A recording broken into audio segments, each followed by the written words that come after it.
Ito ang palatandaan na may leaking ng ating barbula or valve. Lagyan natin dito ng gasolina.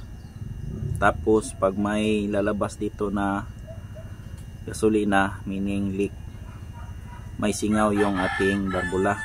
Saka ito, lagyan din natin sa intake at saka exhaust. Ito yung malaki, ito yung intake, yung maliit exhaust.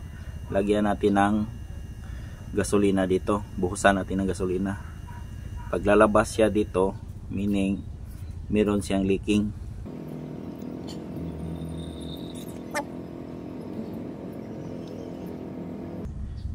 May leaking siya, yan, lalabas yung gasolina, meaning kailangan nating kumpunin ito or i-grind ito para walang lalabas na singaw.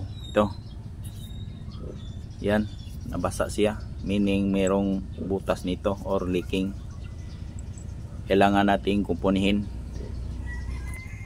Dito naman sa kanyang exhaust, check natin kung mayroong leaking.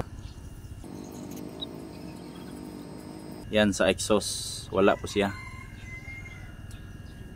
wala siyang leaking, meaning okay yung exhaust. Pero same pa rin, grind lang natin kahit walang leaking. Dapat itong dalawa walang leaking to para hindi mag loss compression or uusok yung ating tambutso pag mayroong leaking ito, dahil dito lalabas yung usok niya, kaya mayroong leaking yan.